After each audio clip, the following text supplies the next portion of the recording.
that even mean, Bowers Game Corner? Ahoy there, YouTube! I'm back once again today for another game review, and today I will be reviewing Who Would Win from Guerrilla Games. This is for ages 13 and up for 3 or more players, and it doesn't have a specific time restraint on it because it matters how many players you have in this particular game. So let's take a look at the box. The packaging is extremely appealing. It's very small. It's about 4 inches by 4 inches by however many 4 inches you want to put in there, because it is a complete square every which way. On the box you have some nice pictures, nothing too in-depth, and on the back you have a brief description of the game. Let's have a look inside and see what's in there. Alright, so inside of Who Would Win, you're going to get 3 main things inside of the box. First and foremost, you are going to get a rule book. The rule book is 1 page, front and back. It is incredibly simple. This is a very easy game to learn and understand. You'll use this once and probably never again. So simple that, in fact, on the back, half of the back page is just used for advertising for coming games and some of their other games. Next, you're going to get a 20-second sand timer. This is crucial to the game. You will need this, and we'll get into how that works in a minute. You're going to get 2 kinds of cards. You're going to get versus cards, and you're going to get people cards. We'll go over the people cards first. And on the people cards are tons of generic people through history. You know, you got Hercules, you got Joan of Arc, you got J.R. Tolkien. You know, you got Spider-Man, you got SpongeBob SquarePants, you got Elvis, you got just tons and tons of different people, both real and fake, throughout time.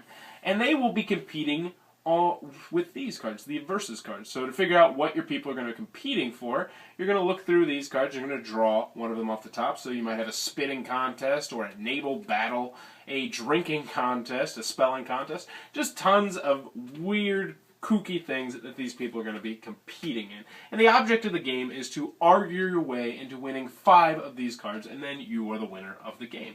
Let's go through a quick hand to show you exactly how it's played. So first you're going to have the timekeeper, and this will go around the table. Everyone will be the timekeeper, and it just goes, you know, around the table one at a time. So no particular jumping around. It's easy to keep track of. And the person to his left will get a card, and they will be Elvis Presley, this one. And it has a nice little brief description of the person, you know, rock and roll icon. It also has a quote about the person on the bottom, so you can use that for your argument as well. So it'll be Elvis Presley, the rock and roll icon, versus Spider-Man, the comic book hero. And what will they be competing in? The timekeeper will take the top card, and it'll be Seduction. So it'll be Spider-Man versus Elvis Presley in Seduction. So the timekeeper, who is controlling the game, will say, all right, Elvis Presley, you are going first. So he will flip over the timer, and Elvis is now on the clock. So he might say, you know, I've written tons of love ballads and performed them, and I make women swoon, and women have come from, you know, a continent away to see me, and, you know, any woman would die to be with me, and I want to be with you, and blah, blah, blah. You know, he would say why he would be better than Spider-Man at Seduction. His time would run out, and then the timekeeper would say, all right, Spider-Man, you're up next. The Spider-Man would flip, or the timekeeper would flip over the timer, and Spider-Man would say, you know, I've got super strength, and I can climb on walls, and, you know, have you ever wanted to make love on a ceiling and just do crazy stuff? He can talk about all the different things he could do because he's superhuman, he's got special powers and spidey sense, and just blah, blah, blah, blah, blah. So after the timer is written out, you'll get a short rebuttal phase. Elvis Presley would get a short rebuttal phase where he would say, you know, why he is still better than Spider-Man, which is about 5 seconds. And then everyone at the table, aside from Elvis and Spider-Man and the timekeeper, will vote on who would win. If it becomes a tie, then the timekeeper gets the final overruling vote. But whoever has the most votes gets the card, and if you get 5 cards, you win the game.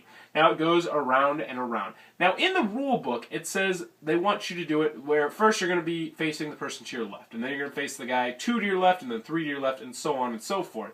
But the way we play it is not the same. We just do it, you face the guy to your left or the guy to your right, because it gets a little too confusing, especially when you get a bunch of people there, and it just seems unnecessary for a party game like this. Overall, what do I think about who would win? Let's go over the pros and cons first real quick. On the con side, I can only think of one, and that is the one rule is a little bit convoluted, where you're going to be playing with the guy to your left, and then the guy 2 to your left, and then 3 to your left, and 4 to your left. And if you get 9 or 10 people, it just seems like it'd be a little too much to keep track of, especially in a party game like this, where, let's be honest, if you win or lose, nobody really cares. It's all about having fun in a game like this. On to the pros, though. It's a great game. It is a nice, fun, little party game. And I mean, it is a little game. It's short on ideas, but the core gameplay is very, very enjoyable, and you'll get this out, and everybody will have a little bit of fun. You know, there's not too much pressure. You don't have to do too much thinking. You can do it while you're drinking, what have you. It's a great little game, and it's also pretty cheap. The box price is $20, which means you can find it for very cheap on Amazon or used. So I definitely would recommend Who Would Win to put on your game shelf. It's not a bad little game. If you enjoyed this review, please be sure to subscribe to my channel. Thanks for your time, YouTube. That was the review for Who Would Win. For more reviews, check back at Bauer's Game Corner.